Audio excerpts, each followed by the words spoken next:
Well, good afternoon, everybody, and welcome. It's great to see some familiar faces, and thank you very much for showing up this afternoon. Very important topic for us. This year, we've decided to undertake a little bit more advocacy work, and this, I guess, falls under that category. Also, I've had to hand off a little bit of the responsibility on this to someone who is, I consider, our active local expert. He's the past president of the society, and that's Robert. And Robert will be coming up to do our presentation and fielding questions afterwards. I'd like to just read something here. Lawn Bowling and Ioco. The Ioco Town site stands as one of a few surviving early company towns in the Lower Mainland. It is a distinct district with special heritage value to the city of Port Moody and has been identified for long-term protection for heritage conservation purposes. Creating a heritage conservation area for Ioco Town site was the first step towards achieving the appropriate revitalization of Ioco. The Ioco area included a lawn bowling green, and the previous Parks and Rec Master Plan recommended that the city work with Imperial Oil, the landowner, on restoration of the bowling green. Those efforts were not successful, but a group called the Ioco Heritage Lawn Bowling Association continues to lobby for revitalization of the area. The city's OCP has detailed policies and guidelines for conservation and revitalization of the Ioco area.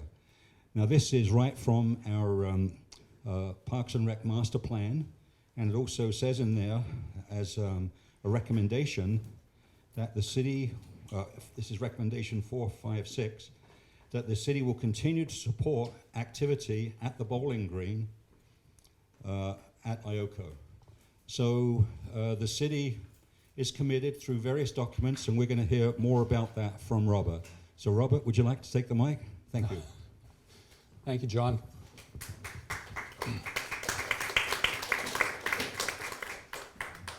Thanks, John, for the introduction, and thank you for coming out this afternoon. I know we were planning to do this on Wednesday, but weather kind of stalled that a little bit, so thank you for coming out.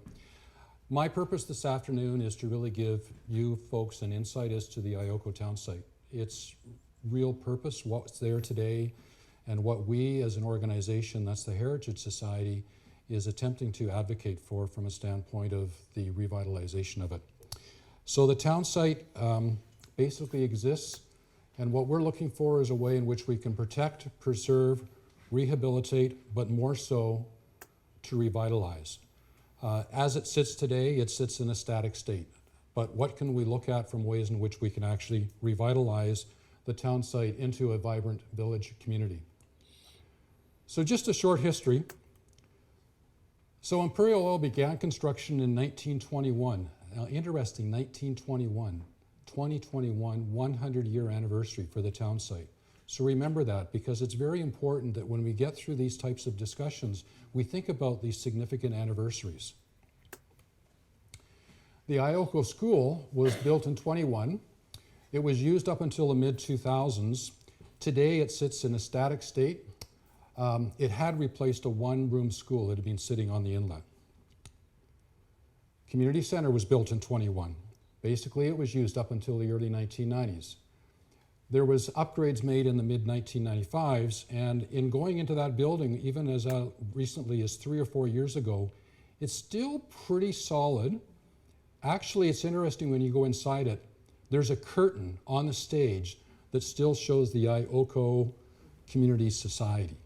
Okay, now whether it's still there, that was 3 years ago, but it's interesting how, as a community center, it was a vibrant center for the operation of the refinery, but also as a center house for the community. The grocery store was built in 22. The church, the original United Church, was built in 24. It was originally a Presbyterian church, and of course, recently it's been amalgamated with the St. Andrews on St. John's. So by the late 1920s, they developed a thriving community. There were 89 structures, 83 homes, 2 churches, community grocery store, community hall, a bowling green, a baseball diamond, tennis courts. It was a self-contained community. So for any of you who have had the opportunity to live in a company town, this basically was your place to live. You did everything there. You could get together, socialize, you could have a great community party, you could have all sorts of visitors come to your community, and in fact, there were times for Ioco that they were in fact noted as having world-reclaimed Bowling Green participants. Okay? This gives you an idea what the town site was developed as, and on the right as you look at it, you're going to see what buildings still remain based on the original footprint, but there's some losses. And unfortunately, this was from the time when the actual town site was declared a heritage conservation in 2002. There was an assistant supervisor's house, unfortunately, close to where the bowling green is and the recreation area, that was destroyed by fire.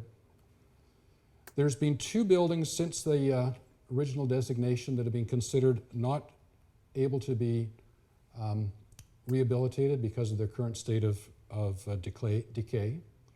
And the Tremaine Residence. Interesting, the Tremaine Residence. When the sale of property took place between Imperial Oil and Brilliant Circle at the time, now called Gillick, Brilliant Circle were committed to basically use the Tremaine House as a place that they were going to restore and have it as a community gathering location on the town site. And that was going to be where they were going to center their opportunity to discuss what they wanted to do with the town site. Since the time that they made that declaration, unfortunately, they have stopped doing any work on it, and it sits there still in its current state.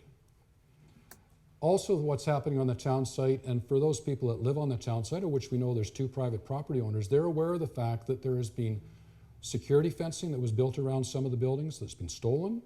We've had illegal dumping, which continues on the site, and we have had, incidentally, homeless camps that appeared on the site. In fact, in one of the buildings, for myself and for one other member here today, we actually observed that it had been broken into, there was people living in it, and Port Moody Fire had to go up and sort of secure the building, and that was where we had the property owner of the time, today Gillick, go in and actually re-secure the building and put stronger fencing around it. So a little bit of unfortunate situations that have occurred since the town site was declared a heritage conservation area in 2002.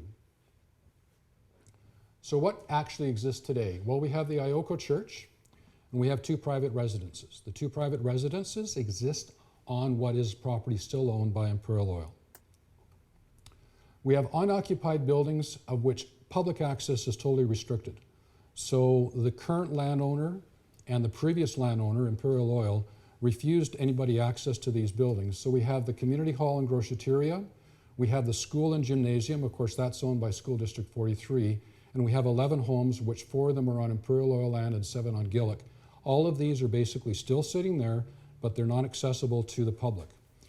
Recently, we've been made aware, because of some comments that have been made at council, that the city has asked the landowners to go back in and review the current statuses of the buildings.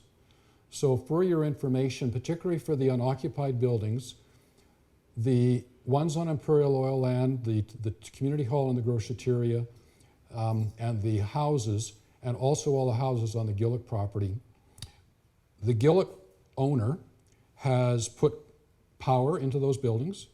They're trying to ventilate them to basically forego any type of further deterioration. And they've been asked to go back in and do a reassessment to see if there's any deterioration going on. We haven't seen any report back on that, but the city, we understand, has made a request because on one visit to the property about 4 weeks ago when I was out there were representatives from Gillick actually going through the buildings. It was quite ironic that when I was there, they were there, and that's what they were doing. So that gives you a sense of what those buildings are. In addition, there's the recreational area, which is the former bowling green and sports fields. And as well, not to forget, that another key property owner out there is the city itself, who owns all the roadways, the laneways, the village creek, and all the civic utilities. So there's a multiple of property owners that exist on the property, and that's what we basically have out there today. Just some key dates to recall with respect to what's transpired regarding the heritage conservation. September 10, 2002, the Conservation Area Bylaw was adopted. So there was the city's statement of intent as to what it wanted to do with this particular area of land within the city of Port Moody. They wanted it to be a heritage conservation area. That's not something the city does all by itself, but it is something that they basically take input on from many parties to say this is important for us to declare as a heritage conservation area. Of course, we have the Ioco Ghost Town Days. First one held in October, somewhat to celebrate the creation of the bylaw. And in 2003, the Lawn Bowling Association was formed, and there's been multiple attempts to try to, as was mentioned by John, to recreate an active lawn bowling center out there, all of them which unfortunately have not succeeded. 2009, something that many people probably don't recall is that Imperial Oil, when they owned a larger section of land, which is both the east and the west side of the town site, excluding the school, did make sort of a preliminary presentation as to a conceptual plan for the site.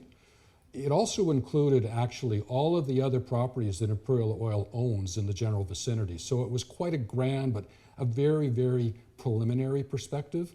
And it was abandoned. I think it was abandoned just because it was way, way too much for what was anticipated could be done in that particular property. But just to recall that there was certainly discussions on how to basically revitalize the town site.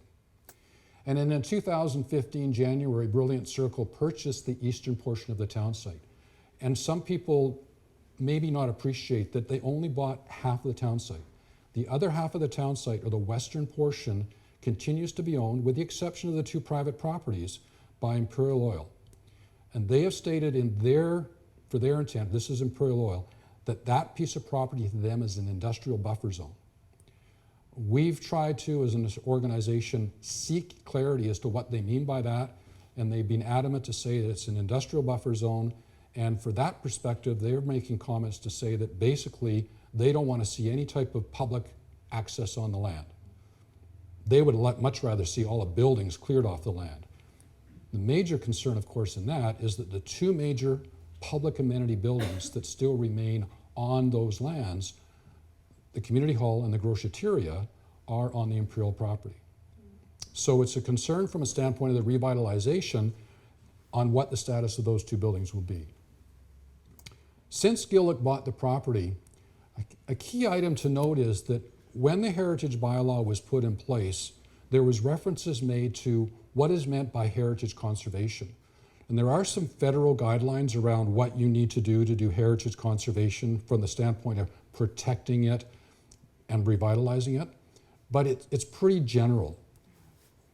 Again, from some of the work that this organization did, and particularly with a strong emphasis by Mary Ann Cooper, the city actually went out and commissioned Don Luxton, an organization, to document what is meant by heritage preservation.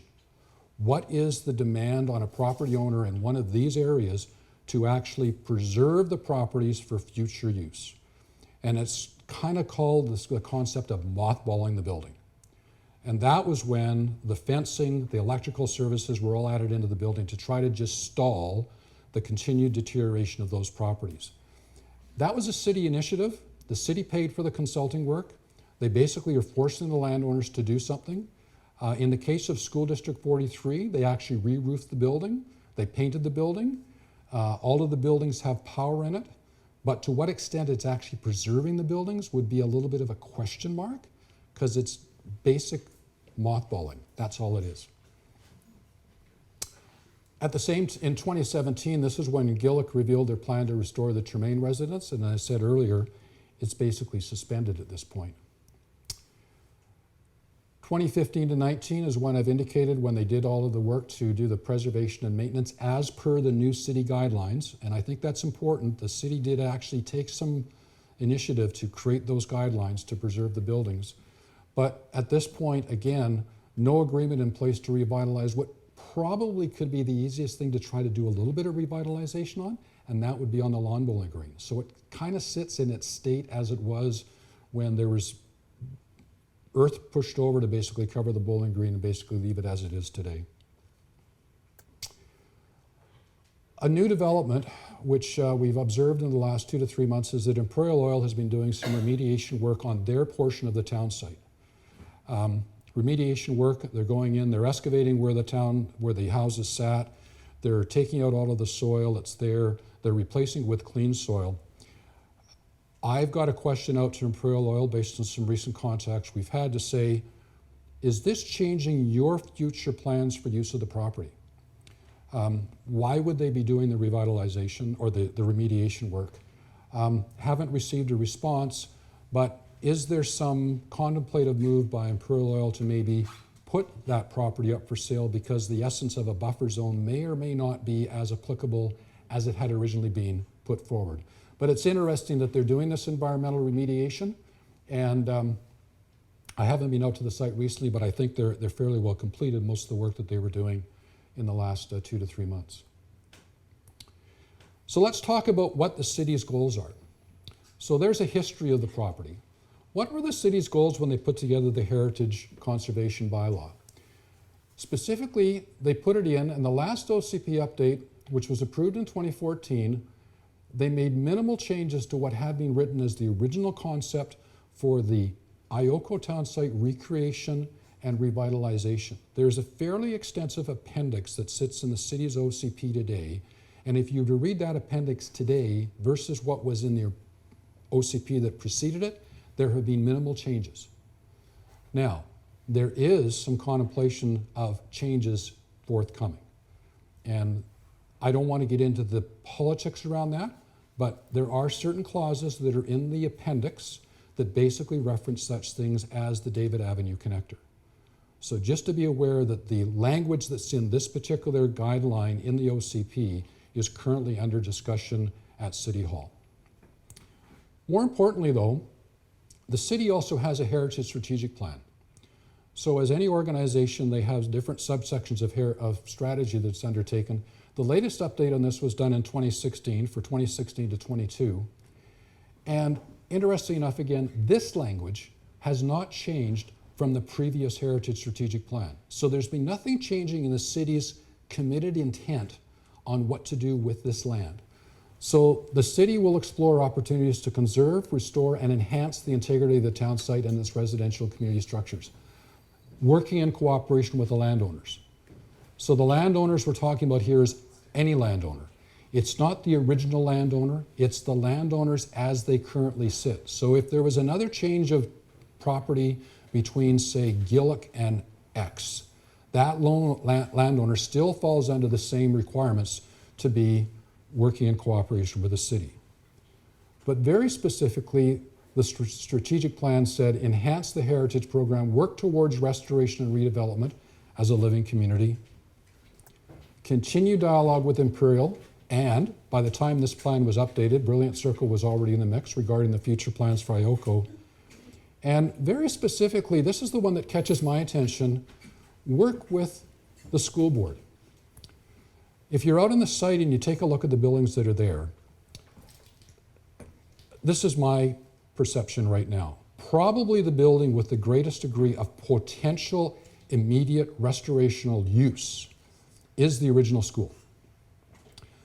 The original school was created by an architect who was a principal architect for the province of British Columbia. So that school design and structure is probably one of the last, if not the last remaining building of its type in the province.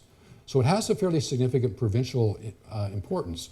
But the fact that the school district, and through communication that I am engaging with people at the school board at this point in time, has indicated two things. They have no particular future use for the school. So, okay, it's not going to be a school. And the fact that that land size, the property that makes up the school property today, would not qualify as a land tract large enough to support a new school. So in effect, this is just an asset sitting in School District 43's books that they could effectively sell and put in the bank, and somebody with more and interest in doing some revitalization could possibly take use of it. But it's interesting that in clarity right now, the school district has no use for the building, although they continue to keep it warm and keep the roof sort of solid. But they couldn't use it even if they wanted to build a new school because currently under provincial guidelines, the property is not large enough. Interesting findings over the last little while. I'm still waiting to get some more information back from them, but that was interesting to find in the last month and a half. Sorry, Rob, how large is that property? I don't know the actual spec on it, but apparently based on, again, guidelines that the school districts have to use to size out a piece of property for a school, the current lot is not large enough to accommodate what would be the school, the associated playground, I guess other public space that they have to have around it. So getting to closing on this, this particular drawing is extracted right out of the appendix of the OCP. This was a conceptual plan for the town site as envisioned in 2002. Now you'll note that there's things on it, it's pretty busy if you see it here, but you know, there was going to be waterfront exposures being put in place along Burrard Inlet. There was potentially for some other than standard single house developments there, but it was a conceptual plan envisioned in 2002 by the city. So we have a call for action. 2002, the city had a vision.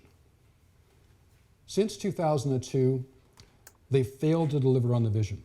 We're basically, you know, getting on to 20 years into this and nothing has really transpired. Current actions by all parties continue to risk losing the key physical elements of the HCA. Ioco heritage is not just physical, it's actually environmentally and cultural. When you go out to the site, you get a sense out there from a standpoint of what it was to be a village, what it was like to be in those types of town sites.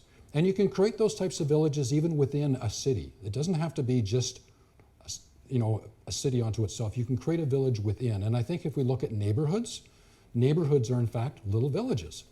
And Ioco represents that. It's also cultural too. This represents a period of our time. Now, granted, there's periods that preceded our time, and there's periods that will follow our time. But this represents a period of our time that we really should try to protect and retain and restore and revitalize. From my standpoint, the city has the most to lose and yet the most to gain in doing something on the site. The city, though, because they are ones that are enacting some of this, they are the ones that basically worked with the original property owners to create this, need to be the facilitator. They cannot just stand back and sort of hope that things will happen. They need to be more a facilitator to basically execute on the plan. So the city established the Ioco vision in 2002. What actions will the city take to preserve, rehabilitate, and ultimately to revitalize the Ioco HCA as it was originally envisioned to be? Thank you.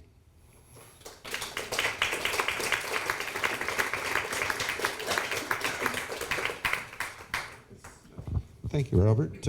We'll take questions, and because we are filming this, we would like to have you come up to the microphone and ask a question, if you can do that. If that works? I guess it works. So is there anybody that has a question? It isn't a question. I was a little devoid in my introduction in not recognizing our two Freedom of the City recipients are with us here today. Mary Ann and Elaine Golds. Thank you for coming.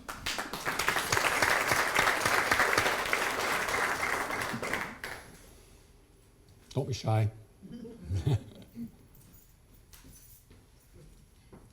Good afternoon. I had a question regarding the school on the land you were discussing. If sold by SD 43, could then the school be demolished, or is there a clause to keep the school standing as it is, even if it was sold by the school district? Protections of the HCA remain intact for the new landowner. The new landowner, in my mind, would have greater interest, though, in actually doing something that would actually preserve and rehabilitate and use the school building. But is not legally bound to do so. Not legally bound to do so, but I think if you found the right owner, they would have a genuine interest in wanting to do that, because they would be buying the property with an interest of that revitalization. I can't say today what the current mindset is of the owners of the Gillett property owners. But certainly in all of their discussions they've had with us when they made their first acquisition of the property and they started to talk to us about some of their plans, they have a genuine interest in working on the revitalization, as well as what they needed to do to actually build out the village. So in the case of the school district, same situation. They don't have a desirable development interest in the property. They're holding it for whatever purposes they need, which is probably more just cash. So if you had somebody else to come in that had more of that developmental type perspective, they would probably find a way or have an idea of a way of how they could actually take the current structure, rehabilitate it, but doing something else with it. I'm not going to put in place any type of preferred idea, but I'll give you a sense of what somebody could think of. You have two structures on the site. You have the original school and you also have the gymnasium that was built at subsequently. The heritage value probably exists more so in the original school, probably not in the gymnasium. But let's say the gymnasium could still be used.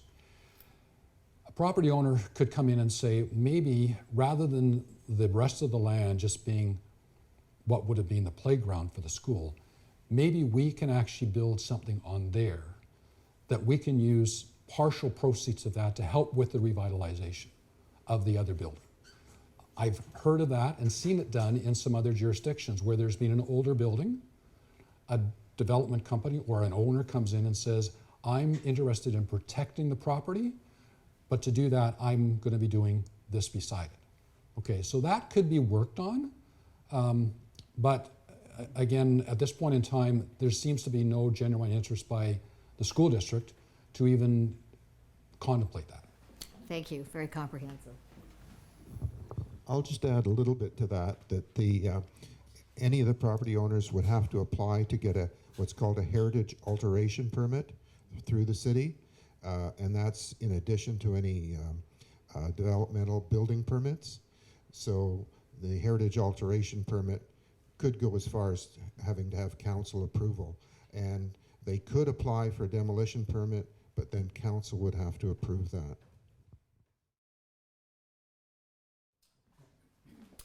Hi, I'm Roy. I live in the town site with my wife and family. Just a question is, I guess the recent development of Anmore on Sunnyside Road, there's going to be an influx of well over, 4,000 people, which is like a huge, I don't know how to put in words, development that's happening just I would say north of Ioco. But do you have any insight on how that's going to affect probably Ioco over the development? I don't have any specifics with regards to how it would directly impact the town site, the heritage conservation and restoration of the town site. I think you're bringing up more of a broader question with respect to the overall development in the northwest sector, including Anmore, Belcaire. There's no doubt going to be challenges, okay, in whatever happens with the prospective plans that are going on in Anmore to whatever happens in the balance of Port Moody. Interesting enough, in addition to what's being contemplated there, as we're all aware, that there is discussion right now to remove the special study area covenants that sits over top of the town site as well as the adjacent property.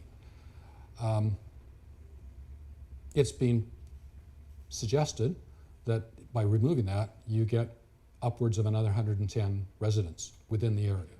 Well, in fact, based on the information that we've seen so far, it could create the equivalent of over 250 actual residential family occupants in the area, because the underlying zoning for the single family lots would allow for single family, plus potentially allowance for secondary suites, plus in some cases, carriage houses based on the size of the lot. Okay. So, it's interesting that all of this is a very complex matter in that whole northwest sector. My concern is the heritage conservation of the town site, what we can do there. And I'm just concerned that as we move along further and further, we're going to lose that intended purpose from 2002 to say it's a conservation village. Your home, as well as the one other, represents sort of the basis on what we should be trying to do within the town site. Well, absolutely, but I'm just saying it's relative because it's so close. I agree. And that's the relevance also, I guess you say, is, when you were discussing over the city facilitating has to, facilitate some type of action or meat and potatoes per se on what really the vision is all about. And I mean, wouldn't it be more prudent for the city to actually buy the property and lease it out, and where they can still retain ownership and have money for the, builder or something like that, or subsidize a builder to do this vision. I guess what I'm trying to say, other options. I would say there are a number of prospective options out there. The city could actually work itself to do something, but the city could work with the current property owners. When the city put in place the bylaw to create the HCA, they did it with a conceptual vision. They should be trying to facilitate that vision. Now, whether it means the type of option you're suggesting, that would be potentially one. Could be. I won't say it's the right one, but it Right. could be one. I'm Could be just others. throwing ideas. But the challenge is that at this point in time, if you look at where we are today to where we were then, nothing has happened. Exactly. Right? So we're basically sitting there in a static mode. And that's not good from the standpoint of the intended purpose of creating the HCA and what we wanted to see out of it for everybody. Right. Okay? So there are probable options that are out there, but it probably does require the city to be more the facilitator of that. I I guess say, what I'm trying to say, what would be facilitation, like an example in your vision? What would you? I'm not a planner, but I would say that where you have seen such developments happen in, and I'm not going to sort of compare it from a standpoint of the comparability, but let's just use it as an area in Vancouver. When you look at what's happened in Yale Town, Yeah. okay, I think in the Yale Town concept, the city took a lot of proactive steps to basically make that happen. To the fact that they buy land to do it? No, they probably facilitated the other property owners. Gastown, similarly, okay? Now, you could go to another extreme and say Granville Island, which is owned by the federal government. So there are different models, but you have to be proactive. You just can't sit and hope, okay? And so that's where I'm sensing we are right now. There's sort of a hope it's going to happen, and that's not going to get you anywhere in this type of environment. I so agree. I mean, we've been part of this for a long time, and of course, hope is great, but we really want to see again some action. And what you're discussing is, I'm really on board with it. I think it's something that really council should address, because this 20 years journey has reached a point now where if it's gone this far in 20 years, what's it going to be another 20 years?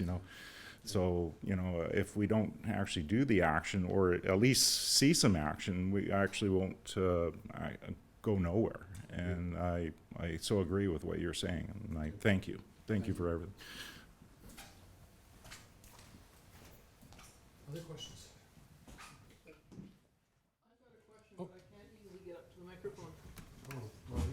There's a mic right there for you. Okay, thank you. I'm sure you have some idea of this, but what is the size of the town site, Oh, you're going to ask me those. approximately? 22 acres, 11 owned by Gillick. Yeah. And the rest by Well, yeah, 22 is the town site. So take that roughly in half. So half of it by Gillick, half by Imperial Oil, which is the buffer zone. So that's roughly what you're looking at. And what do we know of the current intentions of the owners of the land? At this point in time, as I commented, my conversations with School District 43 have been such that they have no specific future use of the property, aside from just maintaining it in its current static state. They would be, if somebody came with a bucket full of money that wanted to do some restoration on the school for whatever purpose, they gladly take the money and keep the school, but that's probably not going to happen. So their interest is more, let's just keep it for the purpose that we want to keep it for. In the understanding we have of right now of Gillick, or Brilliant Circle as it was previously called, we believe that they've suspended any type of work with respect to any plans for the property, so they've stepped right back.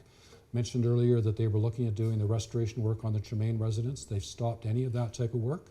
There may have been some other compromising issues that came up in doing the restoration, but still they're not proceeding on it. In the case of Imperial Oil, aside from the fact they've done the remediation work recently on their part of the property, I have an outstanding inquiry to them to ask them, do they have any future plans for it that they have not so far disclosed? Because at this point, our understanding is it's strictly a buffer zone. They would much rather have no buildings on that property whatsoever. And if they could restrict public access, because if it's considered an industrial buffer zone, you kind of put a fence around an industrial buffer zone. You don't leave it wide open for public access. And of course, we know the status of the church. You know, and we know the church has gone through some of its own challenges, but still it's an active congregation, and they will continue as they see fit to use the building. So that's our current understanding of the property owners, with the exception of the private property owners, and I'll let them speak for themselves. Okay? Thank you. Thank you. Yes, Robert, you broached the topic of the removing the special study overlay, which seems likely to happen, as it appears, at least from now that it has the support of a majority of council. And I'd like to build from that, starting even before. We have a history that I think you can generalize, and I think it was quite pointed on your final slide, that essentially we've had 18 years of neglect. A reluctant landowner, and I guess a reluctant city council as well, who really only enforced their policies and rules when they were prodded to do so, largely by people in this room. Now this proposal, which is coming to council in a couple of weeks and looks quite likely to pass, it's the boldest move in Ioco in 18 or 20 years. And I think that puts the question to council is, well, what's your intent with this? What do you foresee as the effect of it, and what's next in realizing the goals that you set in 2002? I think the question isn't really to you as the presenter today. I think the question is has got to go to council in the near future. Well, why are you doing this? What do you think it will achieve? And what next? Because it's not an end to itself. I think it needs to be a path to revitalization. Yeah, I don't. My comment is, and I've made it publicly. To me, it's creating unintended consequences. And you hear this in some other commentary. There's no strategy. There's a tactic of a desire to do something, but there's no strategy that's really being brought forward as to how to basically evolve and get to this vision that was established in 2002. Because there's been no comment stated that the vision doesn't make sense. Okay, so the vision is still there. So this is again another state of just a tactic or an action that's not in any way advancing the vision. That's and whether there was a special study overlay on or off the land, my view right now, it doesn't make much difference from a standpoint of the status of the heritage conservation area. I would have to concur on all points. It's still the HCA. It still has all of the parameters as outlined within the appendix of the OCP. So it's an action which unfortunately could create some other unintended consequences not foreseen, and could be detrimental ultimately to delivering on the vision. Yeah, I'd have to agree on pretty well all those points. I don't think it doesn't preclude or prevent revitalization of the town site, but how does it possibly advance those goals? By itself, it doesn't. You got to do more. And like I say, it doesn't necessarily preclude the goal that we all share, but it doesn't seem at face value how it advances it, and that should be the goal of everyone involved. Thanks.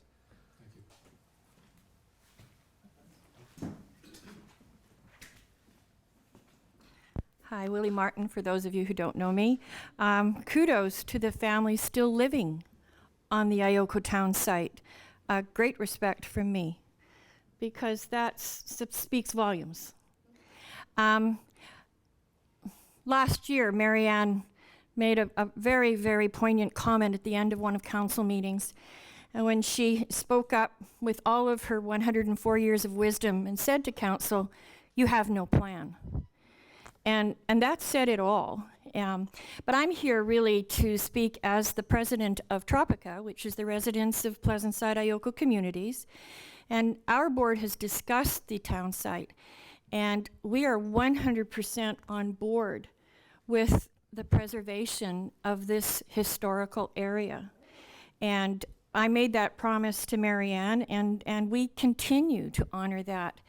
I think I see a couple of issues that have affected this. One, we have had a developer, and I want to acknowledge this publicly, and I'm not afraid to do so. But the developer has spent over $2 million in the last year or two in putting up security fencing, removing industrial rubbish that was left in terms of asbestos contaminated construction materials that someone kindly dumped on the Ioco Town site, removing squatters, trying to put heating into the houses. And I think we have to put a little bit of credit there. That's $2 million out of his pocket that many people wouldn't have done. And I want to acknowledge that, because I think we've heard a lot more about how this is a foreign, Chinese, offshore, very negative perception of the people who came and bought this property right from the get-go. And they weren't even given an opportunity to actually present a proposal to the city. And I personally feel that was wrong. They tried from the get-go, from my experience, to engage with the community, and by having the open houses, and that process came to a stop when we changed our council.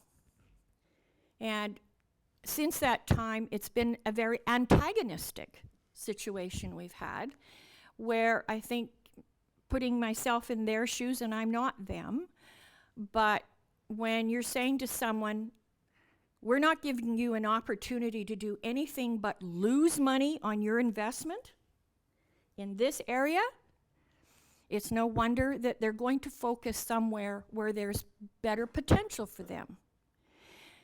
I believe in this. Quirky little me with very lousy imagination, but you know, why couldn't the school, for example, be a performing arts center for, like they have in Chemainus? They do little plays there, and we could have an artistic community of little houses around there for work studios, for artists. We talk about this is the city of the arts. There are many, many different things that could happen on that town site. I come from Edmonton. We have Fort Edmonton. It was a conglomeration of different eras around the city that were put together into one comprehensive development in the river valley.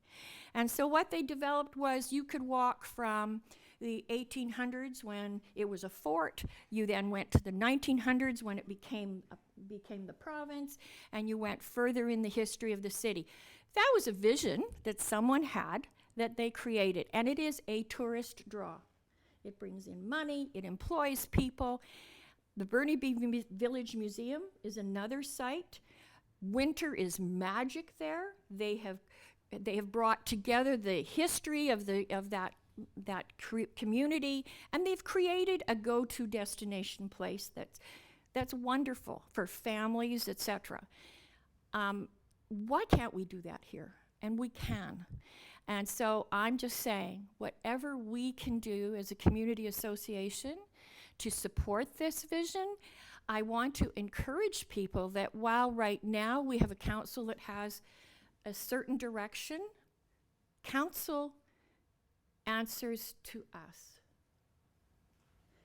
And as a community, I have seen councillors turn on a dime, depending on the public support or animosity towards a certain presentation. So if we believe this and we can generate that support, that means we need to enlist others to write to councillors, write to individual councillors about why this is important. We need to lobby. We need to get as political as those who are against this vision. And that's where I'm coming from. We need to support what you're doing, both in writing, in person, and if necessary, by raising funds, whatever we have to do to get together to ensure that this doesn't get lost. Because if we don't preserve this as you say now, it will be gone. It will be so sad. Those buildings will fall apart. And then what will replace it will be really, really nothing compared to what we're losing. So that's my little rant, and I'm sticking to it.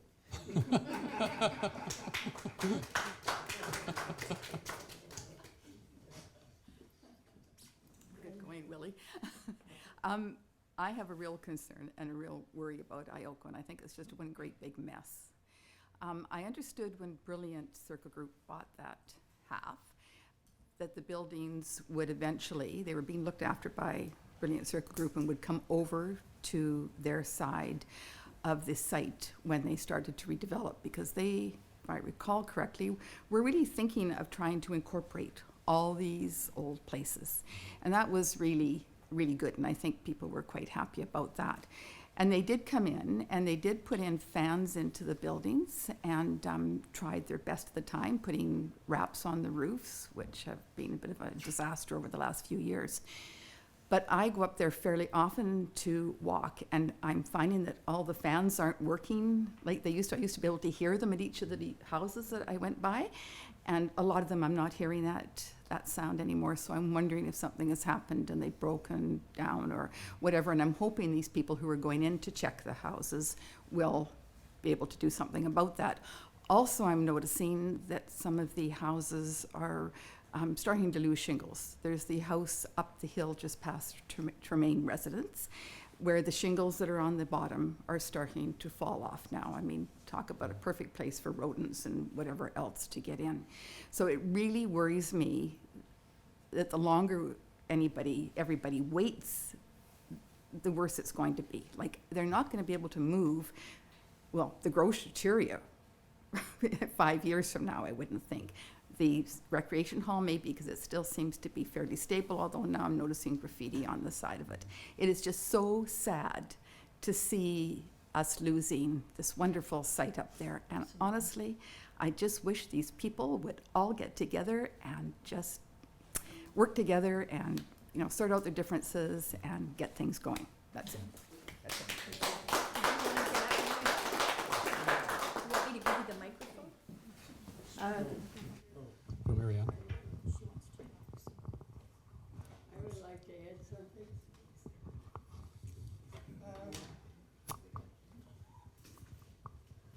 In 2002, the two partners were the city and and Imperial Oil. They both agreed that this area had potential because it was it was a beautiful community at the time. The buildings were in first-class condition and things were okay. And so they agreed upon that. Now, Imperial Oil said to the city, you know, let's do it. As you saw that drawing up there, they saw development, revitalization, they saw development, but nothing happened.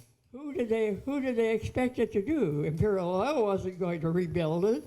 They expected the city to do something because the city was the one that approached them to save that area. So let's go on with it. Let's save it. But nothing happened, and the maintenance which was provided for that time was maintenance of a healthy community, healthy buildings, healthy everything. But as deterioration occurred, the maintenance became a different kind of an item. It became really a rebuilding of community, which was the community itself was disappearing. Houses and so forth were deteriorating, and the agreement which they made in 2002 didn't cover rebuilding the community. It was maintaining the building, which the Imperial Oil assumed that the city would do, and they did not. So then the Imperial Oil said, no way, we're not in the business of making a city or a village. We've had our so-and-so with this area. You take it, you do it. So they wouldn't, they backed away from it. And also they said, this is private land and you could stay off of it. You don't have any, we're not gonna cooperate with the rebuilding of the city, so you just keep out of it. And they refused the city inspection over a period of years, and being a private company, why they had power to do that. They wouldn't let the city in. The city couldn't get in, and the agreement really was 2002, a partnership agreement. So in 2015, the city, the planning department revised that maintenance arrangement. They had what we call a prize-winning maintenance plan submitted by Mary DePauli in 2015, showing just what had to be done. You have to do something to this site, you owners. You haven't been doing anything over the year. It's gone to disrepair. Now you have to bring it back, because this was an agreement in this site of a partnership. So it required improving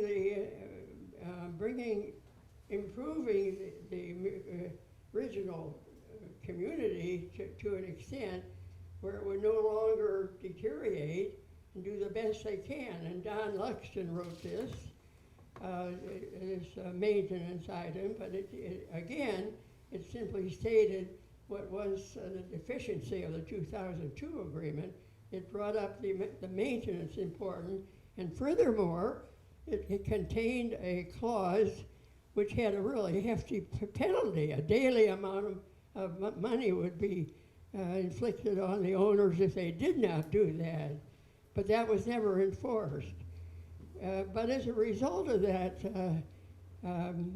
agreement, the city began planning what to do with this site. And in 2016, they came out with another plan, a heritage preservation plan. And this covered a period from 2016 to 2022. And it had in it quite a few plans of what suggestions, 4 different kind of approaches which the city might use to handle the problems which they now had, and how to maintain it, how to bring it forth, how to create it, so forth, as a heritage area. It was revitalization sort of thing, how to make it a living community, and those words are in that plan, a living community.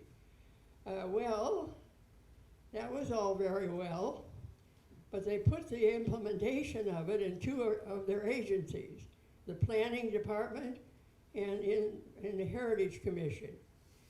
The Planning Department can only do a certain amount of things, and usually at the command of the Commission. So they were, over the years from 2016 to now, they have selected certain things that they have done in relation to that plan and are still doing it. But it has not changed the situation. They've done the best they could as the planning department's function, and the Heritage Commission, which only meets once a month, is only an advisory group to the council. So they were only able to take commands from the council or suggest action maybe, so they were not an effective, they couldn't really, they weren't equipped officially to handle the action that was hoped for in that plan that was just made by Don Luxton again. So the whole thing just didn't really make much difference, because the existing powers that the council had, namely the planning department and the Heritage Commission, simply just weren't the right ones to carry out.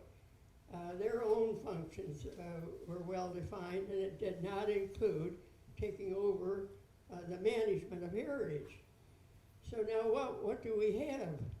The city does not have any implementing department which looks after heritage. That's a very important item. They have a sports department that looks after sports. They have various departments which handles the implementation of programs. So we have a heritage program in Port Moody, but there is no management organization in the city which takes care of the ongoing problems, which handles negotiation, which communicates with council, which has a budget. There is no budget for this plan. So I think we have a very big need for the city to look and face it, that if they really want a living community out of this area, they have got to say so. And if they say they really want it, they've got to pay for it. There is no way they can get around this, getting somebody else to pay for it. It will continue to be a developer's profit, not a city's profit. And the city has to define and say what they want to do with it and realize the benefits from it, and then go about obtaining them by the methods, with the help of this plan, which Don Luxton performed, and any other plan which comes up, which is really built around arbitration. So I think that we need to point out to the city that they need to put a budget on this, they need to put a department on it, they've got to have some implementing official body who works at it, just like the planning department works at their jobs. But all of this would be in cooperation with the complete city because it's a part of the city's OCP. So it makes sense to see the city take this on and make a very useful part of the city out of the heritage areas. Thank you.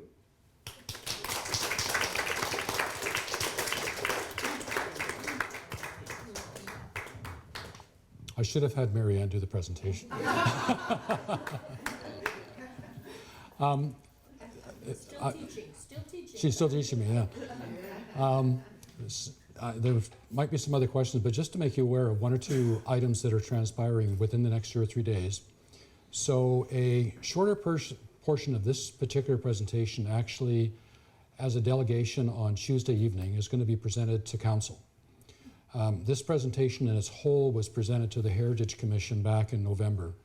And at that time, the Heritage Commission, Mary Ann makes good comments about the fact about the Heritage Commission's capabilities vis-a-vis its mandate. But they, on unanimous support, wanted this to go to council in a fashion that I can get to it from a delegation perspective, which you're only allowed 5 minutes? No.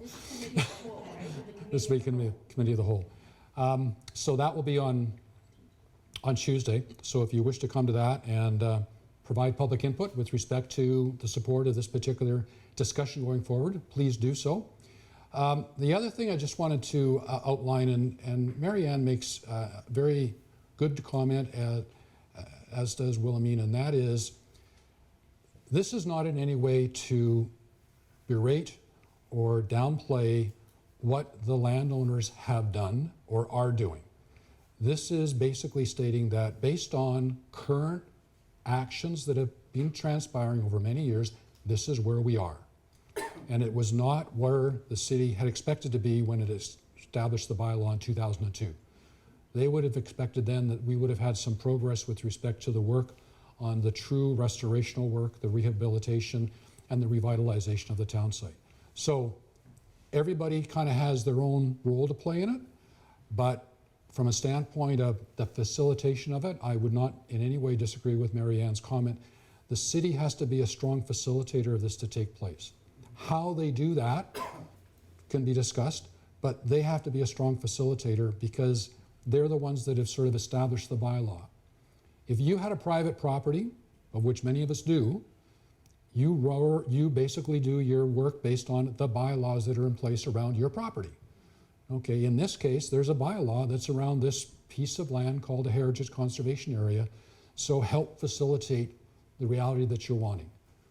And that's kind of the bottom line message we're wanting to put out here to say, 2020, 2021, 100th year anniversary for the establishment of this as a town site. This is the year to make some progress on basically getting to the desired intent of what that bylaw stated in 2002. One question in the back? Yes, sir. Do you want to come up to the mic? Sure.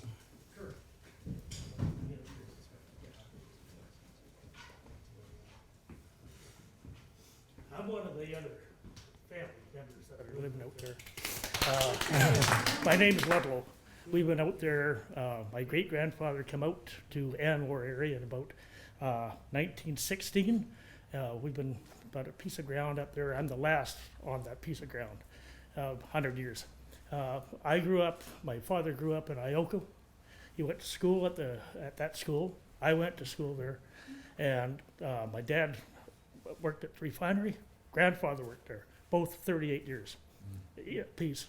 I got a chance to work there, but not too long.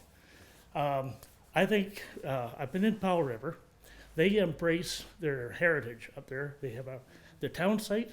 They look after it. It's very important to them up there. The bowling green, they had people from South Africa bowling there. I've got a fair number of antiques. You might say I'm sort of a living antique myself. I personally would love to see anything done down there in Ioco. My father, when he was alive, he says, I would rather see them bulldoze it to the ground than leave it in the state that it was in, because he hated to see it deteriorate. He loved Ioco. He wanted to see life brought back into it again. The store, there are about 4 30 by 30 beams, vertical beams in that store. When Denny was alive, he said if I wanted to put a post or a picture in there, he had to drill a hole in it because it would just bend a nail over.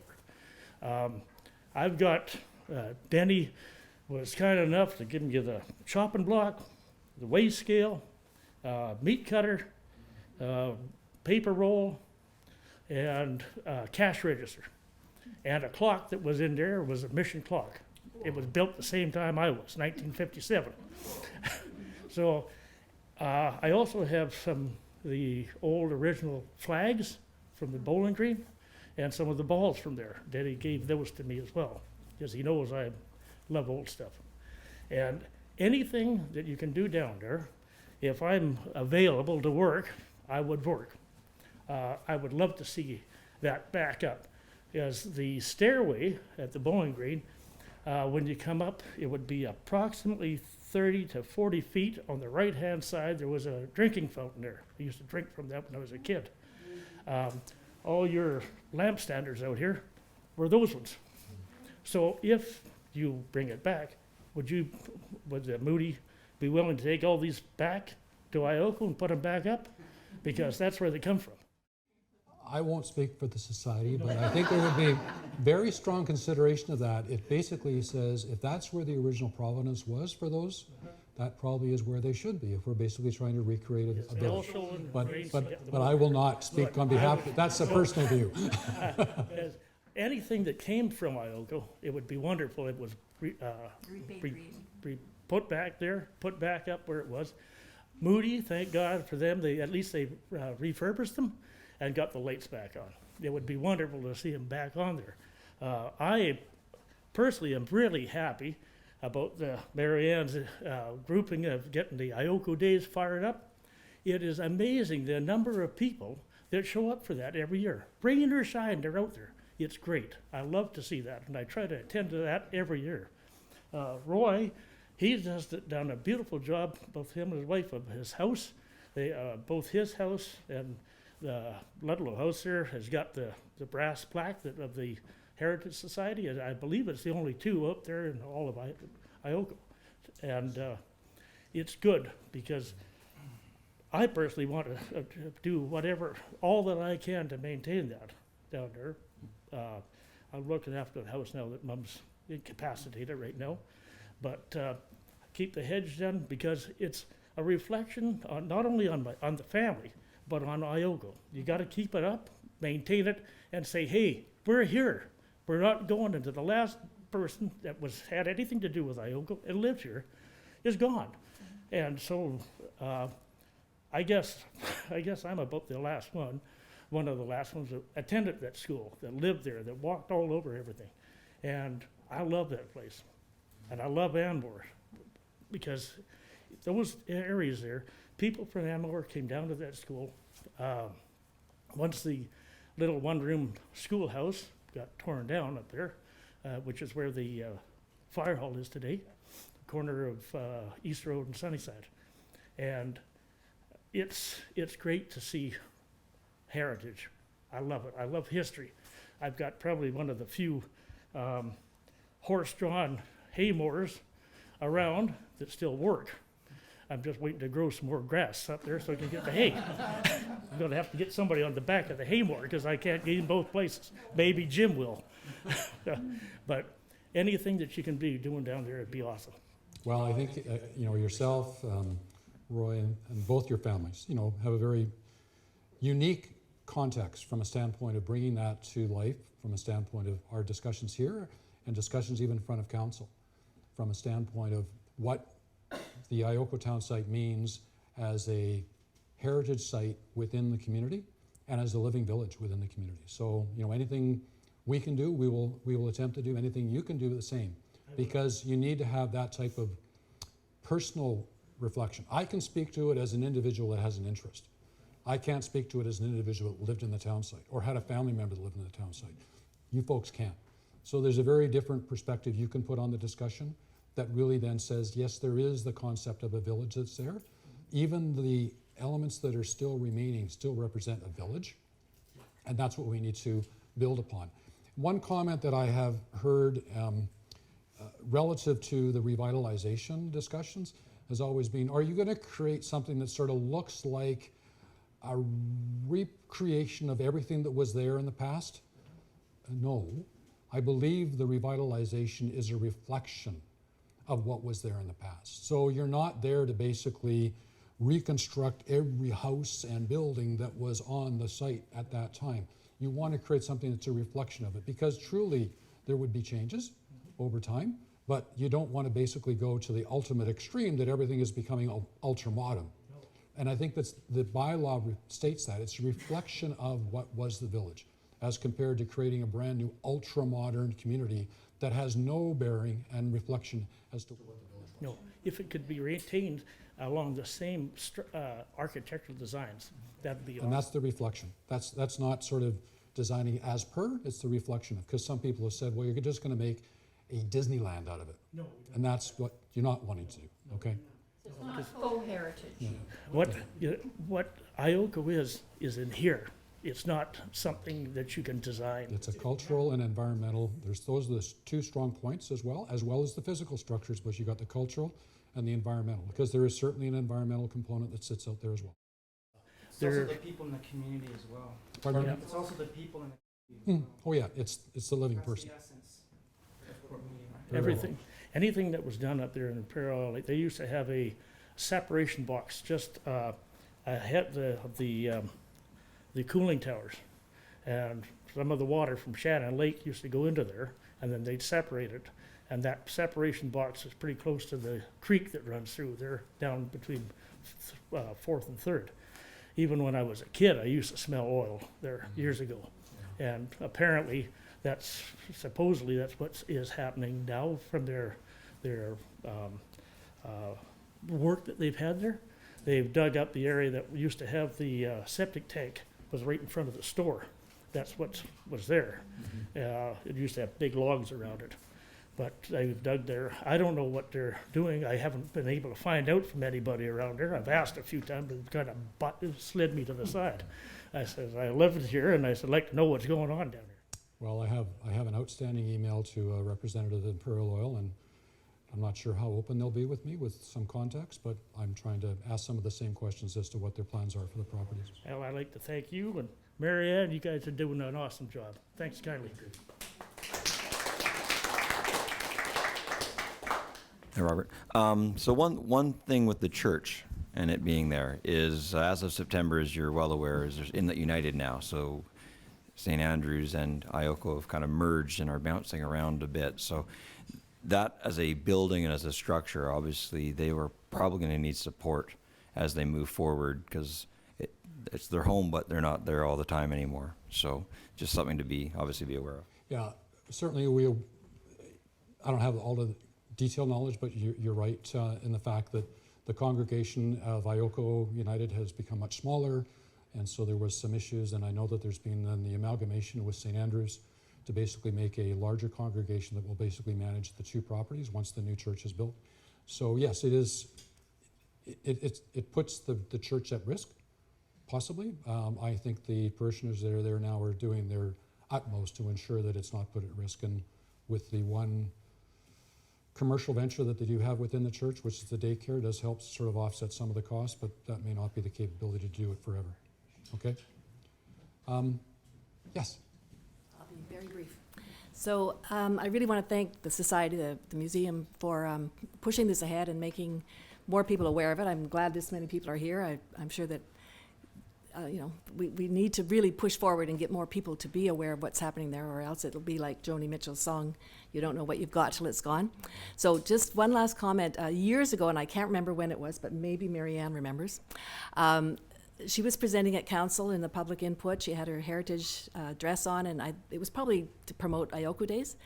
But one thing she said was, she said, last night the Ioco community hall burned down. And there was this hush in the crowd and this, oh, you're kidding. And she said, well, it didn't, but it could. We've got to do something. So I just wanted to end on that and thank Marianne for her pushing ahead on this as much as she can as well, because she's feisty and she's on this too. Well, certainly, yeah.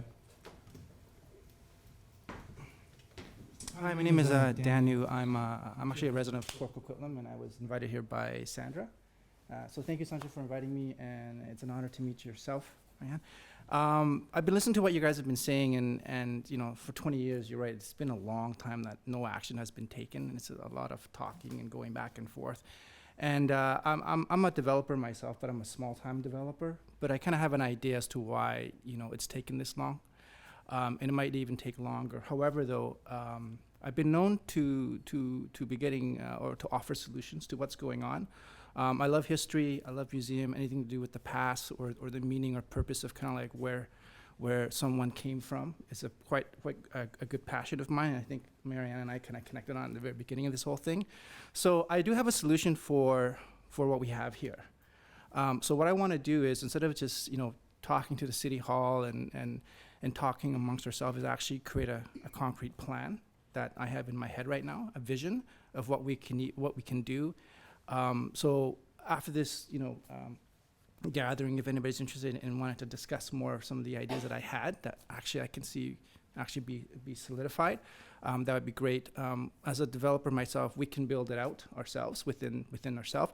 So one of the ideas that I had was actually create our own nonprofit society on this venture, to actually take actions ourselves and just make it happen ourselves. And I got some ideas on how we can generate revenue for our nonprofit as well too, to actually make something happen and preserve what we have here, and so forth. So, and Sandra will be connecting with me as well too, and I would connect with yourself as well, just go over some ideas, and we would execute it, because it's already like clicking. Wheels here. are turning. It's turning, yeah, I know exactly what to do. Well, that's Exactly what to do. And today's, I appreciate you're here, because today's event was intended to try to create those types of opportunities. Yes. Just because, for whatever reasons, those have not necessarily come forward Yes. in the past. So if you've those types of ideas, great to bring them forward. I like the concepts of nonprofits from a standpoint of some of the work that I do as well. It's how we work with putting that all together. So appreciate that, and I know that there'll be contacts made. So. Yeah, and I know that we can't just wait for things to happen, because people have other, we all live busy lives, right? Yeah. But there's something inside my spirit to actually go ahead with this, and I think a nonprofit to fund this venture would be the best avenue to go, and also to see Marianne's face as well too once we dig the shovel in the ground and start. I think that's my main objective and goal. So there you go. Thank you. Thanks.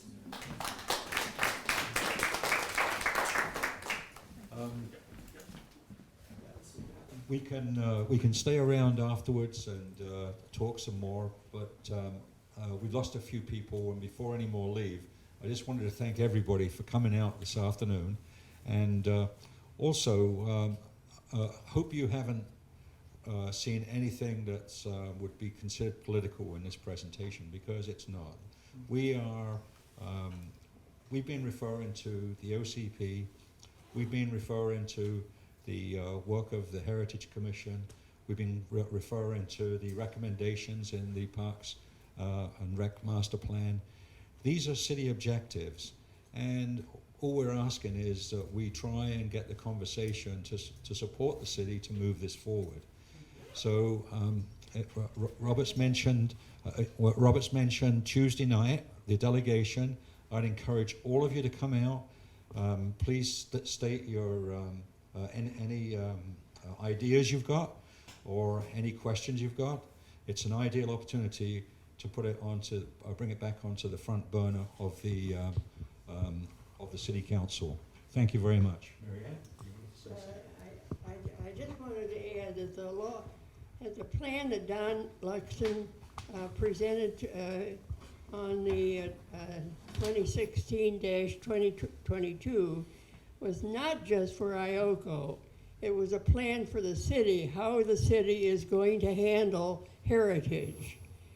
And this means that the city is thinking of a plan which they would integrate into the departmental structure they have now in some manner, so that they could manage and stay abreast of developments and be creative as well. This process would involve public participation, and it's another reason why we should hope that the city will take this on as an official move towards integrating it into the city. Hear, hear.